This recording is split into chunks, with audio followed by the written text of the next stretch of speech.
Juízes, capítulo 9. Abimeleque. Abimeleque, filho de Jerubaal, foi aos irmãos de sua mãe em Siquém, e disse a eles e a todo o clã da família de sua mãe: Perguntem a todos os cidadãos de Siquém o que é melhor para eles: ter todos os 70 filhos de Jerubaal governando sobre eles, ou somente um homem? Lembrem-se de que eu sou o sangue do seu sangue. Os irmãos de sua mãe repetiram tudo aos cidadãos de Siquém, e esses se mostraram propensos a seguir Abimeleque, pois disseram: Ele é nosso irmão. Deram-lhe 70 peças de prata tiradas do templo de Baal-Berite, as quais Abimeleque usou para contratar alguns desocupados e vadios, que se tornaram seus seguidores. Foi à casa de seu pai em Ofra e matou seus 70 irmãos, filhos de Jerubaal, sobre uma rocha. Mas Jotão, o filho mais novo de Jerubaal, escondeu-se e escapou. Então, todos os cidadãos de Siquém e de Bet-Milo reuniram-se ao lado do carvalho, junto à coluna de Siquém, para coroar Abimeleque rei. Quando Jotão soube disso, subiu ao topo do monte Gerizim e gritou para eles: Ouçam-me, cidadãos de Siquém, para que Deus os ouça. Certo dia as árvores sairão para ungir um rei para si. Disseram à oliveira: Seja o nosso rei. A oliveira, porém, respondeu: Deveria eu renunciar ao meu azeite, com o qual se presta honra aos deuses e aos homens, para dominar sobre as árvores? Então as árvores disseram à figueira: Venha ser o nosso rei. A figueira, porém, respondeu: Deverei eu renunciar ao meu fruto saboroso e doce para dominar sobre as árvores? Depois as árvores disseram à videira: Venha ser o nosso rei. A videira, porém, respondeu: Deveria eu renunciar ao meu vinho, que alegra os deuses e os homens, para ter domínio sobre as árvores? Finalmente, todas as árvores disseram ao espinheiro: Venha ser o nosso rei. O espinheiro disse às árvores: Se querem realmente ungir-me rei sobre vocês, venha abrigar-se à minha sombra. Do contrário, sairá fogo do espinheiro e consumirá até os cedros do Líbano. Será que vocês agiram de fato com sinceridade quando fizeram Abimeleque rei? Foram justos com Jerubaal e sua família, como ele merecia? Meu pai lutou por vocês e arriscou a vida para livrá-los das mãos de Midian. Hoje, porém, vocês se revoltaram contra a família de meu pai, mataram seus 70 filhos sobre a mesma rocha e proclamaram Abimeleque, o filho de sua escrava, rei sobre os cidadãos de Siquém, pelo fato de ser irmão de vocês. Se hoje vocês de fato agiram com sinceridade para com Jerubaal e sua família, alegrem-se com Abimeleque e alegre-se ele com vocês. Entretanto, se não foi assim, que saia fogo de Abimeleque e consuma os cidadãos de Siquém e de Bet-Milo, e que saia fogo dos cidadãos de Siquém e de Bet-Milo e consuma Abimeleque. Depois, Jotão fugiu para Beer, onde ficou morando, longe de seu irmão Abimeleque. Fazia 3 anos que Abimeleque governava Israel, quando Deus enviou um espírito maligno entre Abimeleque e os cidadãos de Siquém, e esses agiram traiçoeiramente contra Abimeleque. Isso aconteceu para que o crime contra os 70 filhos de Jerubaal, o derramamento do sangue deles, fosse vingado em seu irmão Abimeleque e nos cidadãos de Siquém, que o ajudaram a assassinar os seus irmãos. Os cidadãos de Siquém enviaram homens para o alto das colinas, para emboscarem os que passarem por ali, e Abimeleque foi informado disso. Nesse meio tempo, Gaal, filho de Ebed, mudou-se com seus parentes para Siquém, cujos cidadãos confiavam nele. Sucedeu que foram ao campo, colheram uvas, pisaram-nas e fizeram uma festa no templo de seu Deus. Comendo e bebendo, amaldiçoaram Abimeleque. Então Gaal, filho de Ebed, disse: Quem é Abimeleque para que o sirvamos? E quem é Siquém? Não é ele o filho de Jerubaal? E não é Zebu o seu representante? Sirvam aos homens de amor. O pai de Siquém. Por que servir Abimeleque? Ah, se eu tivesse esse povo sob meu comando, eu me livraria de Abimeleque e lhe diria: mobilize o seu exército e venha. Quando Zebul, governante da cidade, ouviu o que dizia Gaal, filho de Ebede, ficou indignado. Secretamente enviou mensageiros a Abimeleque, dizendo: Gaal, filho de Ebede, e seus parentes vieram a Siquém e estão agitando a cidade contra você.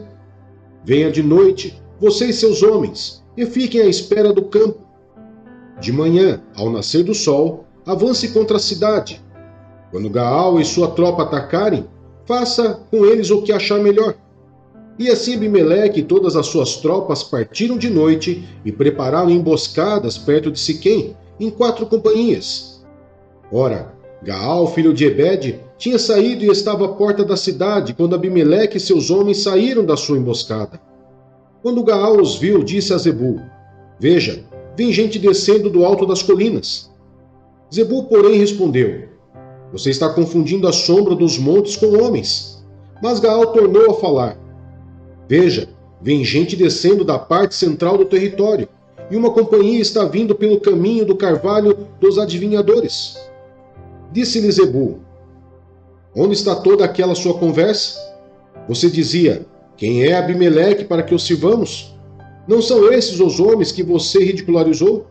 Saia e lute contra eles. Então Gaal conduziu para fora os cidadãos de Siquém e lutou contra Abimeleque. Abimeleque o perseguiu e ele fugiu. Muitos dos homens de Siquém caíram mortos ao longo de todo o caminho até a porta da cidade. Abimeleque permaneceu em Arumá, e Zebul expulsou Gaal e os seus parentes de Siquém. No dia seguinte, o povo de Siquém saiu aos campos, e Abimeleque ficou sabendo disso. Então dividiu os seus homens em 3 companhias e armou emboscada no campo. Quando viu o homem saindo da cidade, levantou-se contra ele e o atacou. Abimeleque e as tropas que estavam com ele avançaram até a porta da cidade. Então 2 companhias avançaram sobre os que estavam nos campos e os mataram. E Abimeleque atacou a cidade o dia todo, até conquistá-la e matar o seu povo. Depois destruiu a cidade e espalhou sal sobre ela. Ao saberem disso, os cidadãos que estavam na torre de Siquém entraram na fortaleza do templo de El-Berite. Quando Abimeleque soube que se havia reunido lá, ele e todos os seus homens subiram o monte Zalmon. Ele apanhou um machado, cortou um galho de árvore e o pôs nos ombros. Então deu esta ordem aos homens que estavam com ele: Rápido, façam o que eu estou fazendo. Todos os homens cortaram galhos e seguiram Abimeleque. Empilharam os galhos junto à fortaleza e incendiaram. Sim, morreu também o povo que estava na torre de Siquém, cerca de 1000 homens e mulheres. A seguir, Abimeleque foi a Tebes, sitiou-a e a conquistou-a. Mas dentro da cidade havia uma torre bastante forte, para a qual fugiram todos os homens e mulheres, todo o povo da cidade. Trancaram-se por dentro e subiram para o telhado da torre. Abimeleque foi para a torre e atacou-a. E quando se aproximava da entrada da torre para incendiá-la, uma mulher jogou uma pedra de moinho na cabeça dele, e ele rachou o crânio. Imediatamente, ele chamou seu escudeiro e lhe ordenou: Tire a espada e mate-me, para que não digam que uma mulher me matou. Então o jovem o atravessou e ele morreu. Quando os israelitas viram que Abimeleque estava morto, voltaram para casa. Assim, Deus retribuiu a maldade que Abimeleque praticara contra o seu pai, matando os seus 70 irmãos. Deus fez também os homens de Siquém pagarem por toda a sua maldade. A maldição de Jotão, filho de Jerubbaal, caiu sobre eles.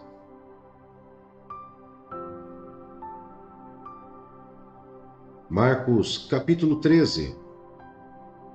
O sinal do fim dos tempos.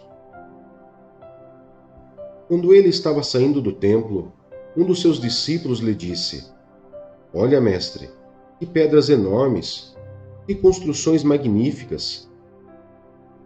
Você está vendo todas essas grandes construções? Perguntou Jesus. Aqui não ficará pedra sobre pedra, serão todas derrubadas.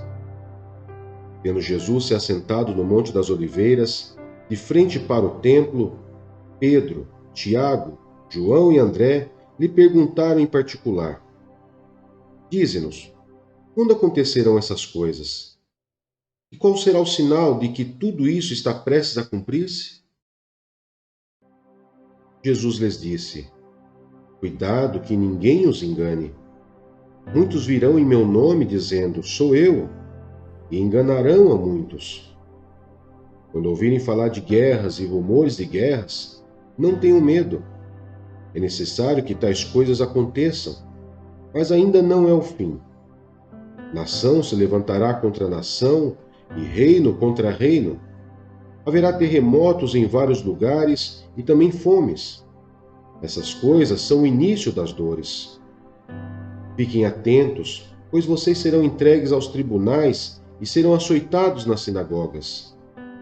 Por minha causa, vocês serão levados à presença de governadores e reis, como testemunhos a eles. E é necessário que antes o evangelho seja pregado a todas as nações. Sempre que forem presos e levados a julgamento, não fiquem preocupados com o que vão dizer. Digam tão somente o que lhes for dado naquela hora, pois não serão vocês que estarão falando, mas o Espírito Santo. O irmão trairá seu próprio irmão, entregando-o à morte, e o mesmo fará o pai a seu filho. Filhos se rebelarão contra seus pais e os matarão. Todos odiarão vocês por minha causa, mas aquele que perseverar até o fim será salvo. Quando vocês virem um sacrilégio terrível, no lugar onde não deve estar, quem lê entenda, então os que estiverem na Judéia fujam para os montes. Quem estiver no telhado de sua casa, não desça nem entre em casa para tirar dela coisa alguma. Quem estiver no campo, não volte para pegar o seu manto. Como serão terríveis aqueles dias para as grávidas e para as que estiverem amamentando. Orem para que essas coisas não aconteçam no inverno. Porque aqueles serão dias de tribulação, como nunca houve desde que Deus criou o mundo até agora, nem jamais haverá. Se o Senhor não tivesse abreviado tais dias, ninguém sobreviveria. Mas por causa dos eleitos por Ele escolhidos, Ele os abreviou. Se então alguém lhes disser: Vejam, aqui está o Cristo, ou Vejam, ali está Ele, não acreditem. Pois aparecerão falsos cristos e falsos profetas e realizarão sinais e maravilhas para que, se possível, enganar os eleitos. Por isso, fiquem atentos, avisei-os de tudo antecipadamente. Mas naqueles dias, após aquela tribulação, o sol escurecerá e a lua não dará sua luz. As estrelas cairão do céu e os poderes celestes serão abalados. Então se verá o Filho do Homem vindo nas nuvens com grande poder e glória, e ele enviará os seus anjos e reunirá os seus eleitos dos quatro ventos, dos confins da terra até os confins do céu. Aprendam a lição da figueira. Quando seus ramos se renovam e suas folhas começam a brotar, vocês sabem que o verão está próximo. Assim também, quando virem estas coisas acontecendo, saibam que ele está próximo, às portas. Eu lhes asseguro que não passará esta geração até que todas essas coisas aconteçam. Os céus e a terra passarão, mas as minhas palavras jamais passarão. O dia e a hora são desconhecidos. Quanto ao dia e a hora ninguém sabe, nem os anjos no céu, nem o Filho, senão somente o Pai. Fiquem atentos, vigiem. Vocês não sabem quando virá esse tempo. É como um homem que sai de viagem, ele deixa sua casa, encarrega de tarefas cada um dos seus servos e ordena ao porteiro que vigie. Portanto, vigiem, porque vocês não sabem quando o dono da casa voltará. Se à tarde, à meia-noite, ao cantar do galo ou ao amanhecer. Se ele vier de repente, e não os encontre dormindo. O que lhes digo, digo a todos: vigiem.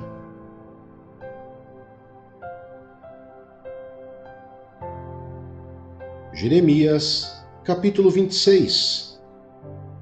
Jeremias é ameaçado de morte. No início do reinado de Jeoaquim, filho de Josias, rei de Judá, veio esta palavra da parte do Senhor. Assim diz o Senhor: coloque-se no pátio do templo do Senhor e fale a todo o povo das cidades de Judá que vem adorar no templo do Senhor. Diga-lhes tudo o que eu lhes ordenar, não omita uma só palavra.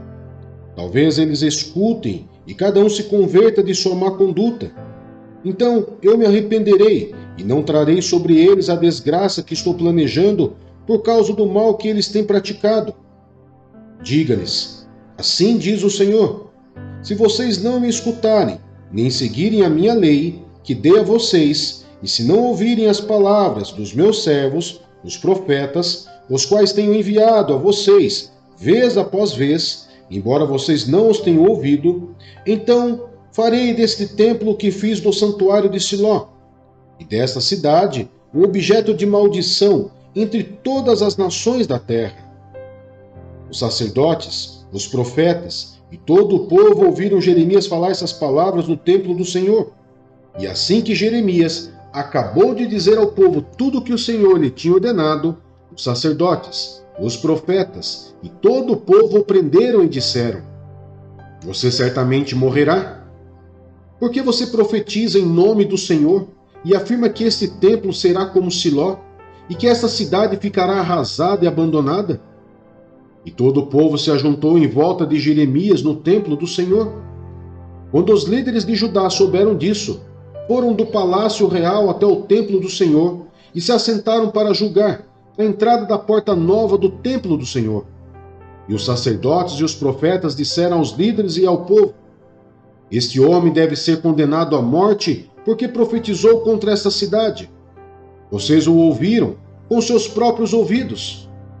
Disse então Jeremias a todos os líderes e a todo o povo: o Senhor enviou-me para profetizar contra este templo e contra esta cidade tudo o que vocês ouviram. Agora, corrijam a sua conduta e as suas ações e obedeçam ao Senhor, ao seu Deus. Então o Senhor se arrependerá da desgraça que pronunciou contra vocês. Quanto a mim, estou nas mãos de vocês. Façam comigo o que acharem bom e certo. Entretanto, estejam certos de que se me matarem, vocês, esta cidade e os seus habitantes serão responsáveis por derramar sangue inocente, pois na verdade o Senhor enviou-me a vocês para anunciar-lhes estas palavras. Então os líderes e todo o povo disseram aos sacerdotes e aos profetas: este homem não deve ser condenado à morte. Ele nos falou em nome do Senhor, do nosso Deus. Alguns dos líderes da terra se levantaram e disseram a toda a assembleia do povo: Miqueias de Morissete profetizou nos dias de Ezequias, rei de Judá, dizendo a todo o povo de Judá: assim diz o Senhor dos Exércitos, Sião será arada como um campo, Jerusalém se tornará um monte de entulho, a colina do templo, um monte coberto de mato. Acaso Ezequias, rei de Judá, ou alguém do povo de Judá, o matou? Ezequias não temeu o Senhor e não buscou o seu favor? E o Senhor não se arrependeu da desgraça que pronunciara contra eles? Estamos a ponto de trazer uma terrível desgraça sobre nós. Outro homem que profetizou em nome do Senhor foi Urias, filho de Semaías, de Quiriate-Jearim.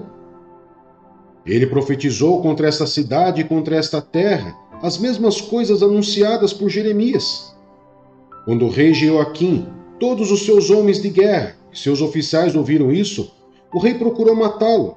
Sabendo disso, Urias teve medo e fugiu para o Egito. Mas o rei Jeoaquim mandou ao Egito Elnatã, filho de Aquibor, e com ele alguns homens, os quais trouxeram Urias do Egito e o levaram ao rei Jeoaquim, que o mandou matar à espada. Depois jogaram o corpo dele numa vala comum. Mas Aicã, filho de Safã, protegeu Jeremias impedindo que ele fosse entregue ao povo para ser executado.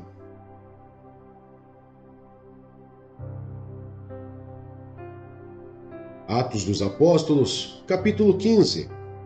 O Concílio de Jerusalém. Alguns homens desceram da Judéia para Antioquia e passaram a ensinar aos irmãos: se vocês não forem circuncidados conforme o costume ensinado por Moisés, não poderão ser salvos. Isso levou Paulo e Barnabé a uma grande contenda e discussão com eles. Assim, Paulo e Barnabé foram designados, junto com outros, para irem a Jerusalém tratar dessa questão com os apóstolos e com os presbíteros. A igreja os enviou e, ao passarem pela Fenícia e por Samaria, contaram como os gentios tinham se convertido. Essas notícias alegravam muito a todos os irmãos. Chegando a Jerusalém, foram bem recebidos pela igreja, pelos apóstolos e pelos presbíteros, a quem relataram tudo o que Deus tinha feito por meio deles. Então se levantaram alguns do partido religioso dos fariseus, que havia crido, e disseram: é necessário circuncidá-los e exigir deles que obedeçam à lei de Moisés. Os apóstolos e os presbíteros se reuniram para considerar essa questão.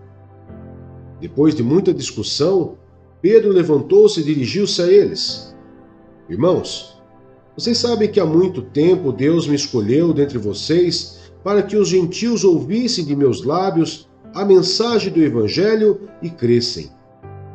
Deus, que conhece os corações, demonstrou que os aceitou, dando-lhes o Espírito Santo como antes nos tinha concedido. Ele não fez distinção alguma entre nós e eles, visto que purificou os seus corações pela fé.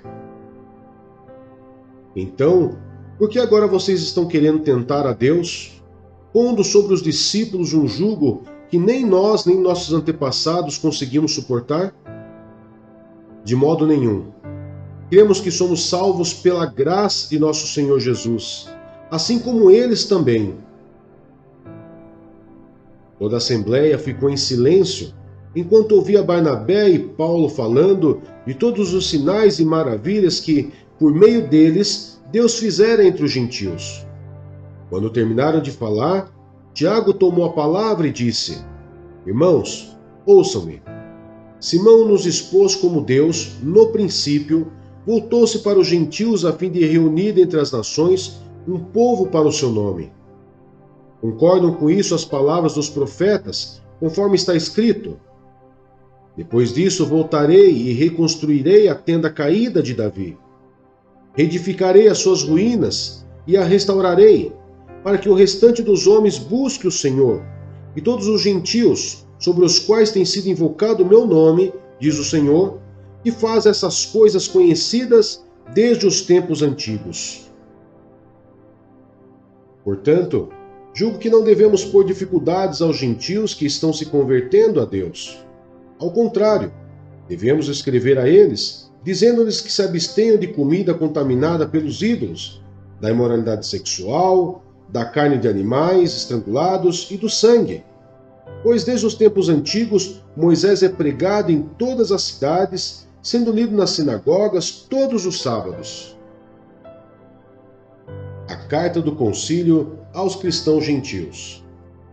Então os apóstolos e os presbíteros, com toda a igreja, decidiram escolher alguns dentre eles e enviá-los a Antioquia com Paulo e Barnabé. Escolheram Judas, chamado Barsabás, e Silas, 2 líderes entre os irmãos. Com eles enviaram a seguinte carta: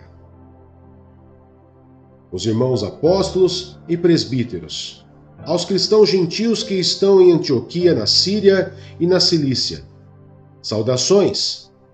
Soubemos que alguns saíram de nosso meio sem nossa autorização e os perturbaram, transtornando a mente de vocês com o que disseram. Assim, concordamos todos em escolher alguns homens e enviá-los a vocês com os nossos amados irmãos Paulo e Barnabé, homens que têm arriscado a vida pelo nome de nosso Senhor Jesus Cristo. Portanto, estamos enviando Judas e Silas para confirmarem verbalmente o que estamos escrevendo. Pareceu bem ao Espírito Santo e a nós não impor a vocês nada além das seguintes exigências necessárias: que se abstenham de comida sacrificada aos ídolos, do sangue, da carne de animais estrangulados e da imoralidade sexual. Vocês farão bem em evitar essas coisas. Que tudo lhes vá bem. Uma vez despedidos, os homens desceram para Antioquia, onde reuniram a igreja e entregaram a carta. Os irmãos a leram e se alegraram com a sua animadora mensagem. Judas e Silas, que eram profetas, encorajaram e fortaleceram os irmãos com muitas palavras. Tendo passado algum tempo, ali foram despedidos pelos irmãos com a bênção da paz para voltarem aos que os tinham enviado. Mas Silas decidiu ficar ali. Paulo e Barnabé permaneceram em Antioquia, onde, com muitos outros, ensinavam e pregavam a palavra do Senhor. O desentendimento entre Paulo e Barnabé. Algum tempo depois, Paulo disse a Barnabé: voltemos para visitar os irmãos em todas as cidades, onde pregamos a palavra do Senhor, para ver como estão indo. Barnabé queria levar João, também chamado Marcos. Mas Paulo não achava prudente levá-lo, pois ele, abandonando-os na Panfilha, não permanecera com eles no trabalho. Tiveram um desentendimento tão sério que se separaram. Barnabé, levando consigo Marcos, navegou para Chipre, mas Paulo escolheu Silas e partiu, encomendado pelos irmãos à graça do Senhor. Passou então pela Síria e pela Cilícia, fortalecendo as igrejas.